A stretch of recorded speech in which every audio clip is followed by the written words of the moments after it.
Hello there. Welcome to this week's episode of Did Shakespeare? I'm Cassie Cash, that Shakespeare girl, and this week we're asking the question, did Shakespeare eat eggs for breakfast?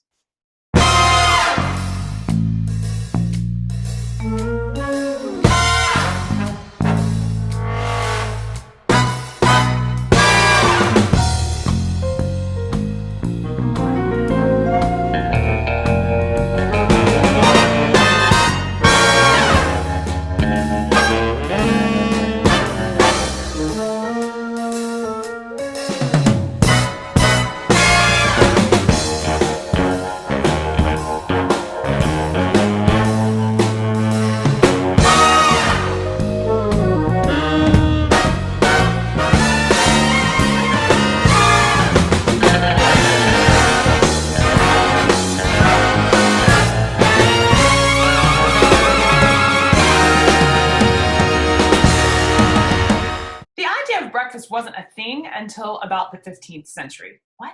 I know. But it turns out at the beginning of Shakespeare's life, only young boys and the old or the infirmed were allowed to eat breakfast, presumably because of the extra health benefits that come from eating regularly.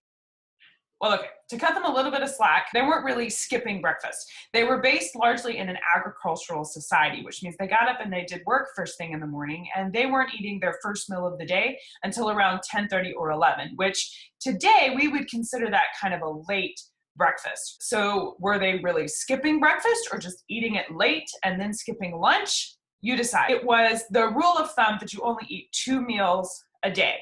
You had your dinner, which was the middle of the day meal, and then you had supper. I actually don't know what they called that, but the last meal of the day, the one that you ate in the evening. So if you start looking up the history of breakfast, from ancient Greece to ancient Rome, and actually Homer references breakfast in the Iliad a whole lot of times. And so the idea of breakfast globally has lots and lots of history, but because I get overwhelmed easily, we are confining our search on the history of breakfast to strictly what kind of breakfast would Shakespeare have enjoyed. Here's what I know about that.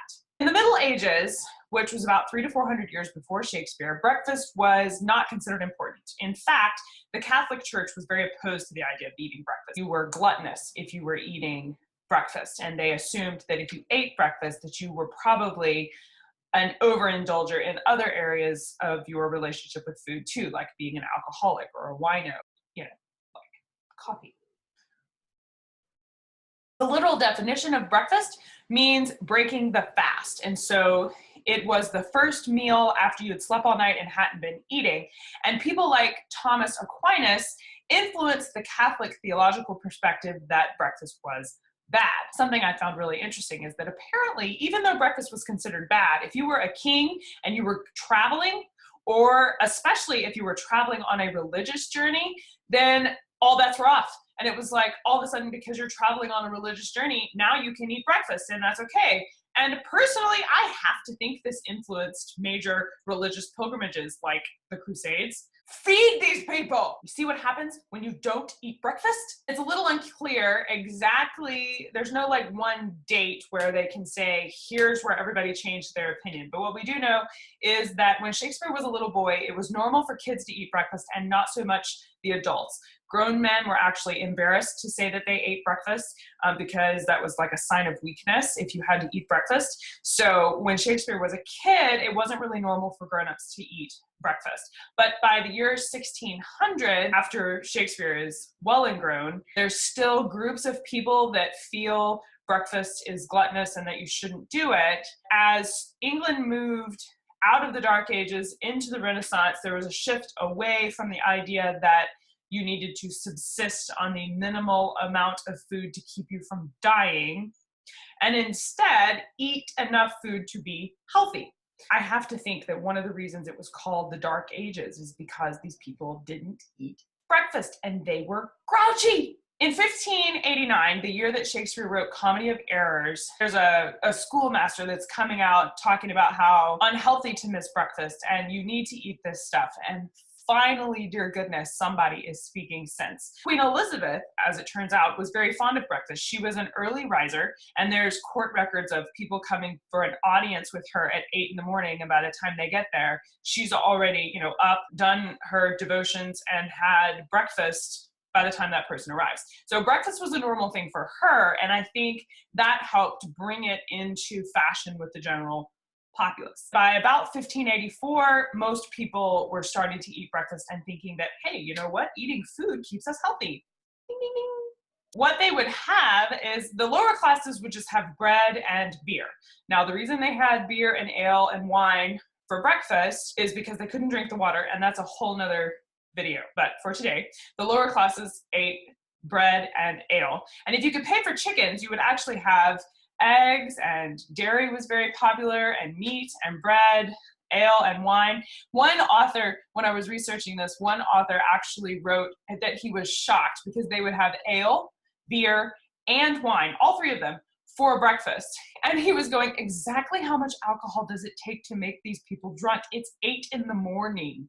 And I think that's a pretty good question. Like, oh, that's a lot of alcohol first thing in the morning. Shakespeare being a part of the upper classes, the answer to the question is yes. Shakespeare would have probably eaten eggs for breakfast. Maybe not every day, but he probably did eat them.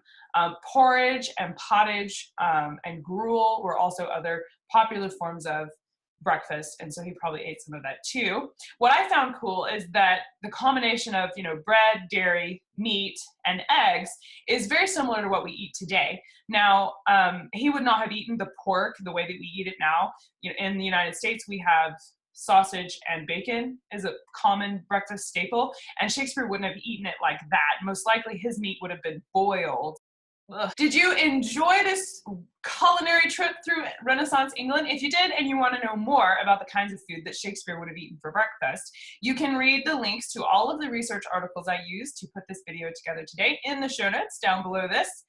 And of course, if you want to go even further and join a community of Shakespeareans who love to learn together about Shakespeare, you can join the That Shakespeare Girl community. It's a membership platform on Patreon where I have freebies and gifts and giveaways that are reserved only for patrons. So use the link below and check that out. And as always, please hit like and subscribe. Thank you so much for being here, and I'll see you guys next week.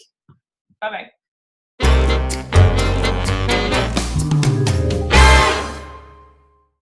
And remember, each video that we cover here at That Shakespeare Girl explores a new topic of Shakespeare in a very small way. Every topic that we go over here, there are books, articles, papers, dissertations. Teachers, professors, authors, writers, and experts all around the world have gone way in depth on all kinds of subjects, even the ones that we covered today. If you hear something or know something further about the topic that we cover in these videos, please let me hear from you. Comment on this video or send me a message in That Shakespeare Girl community, and let's talk about it, because the point is to spark a conversation so that together we can explore and learn more about Shakespeare. Thank you for being here, and we'll talk to you soon. Bye-bye.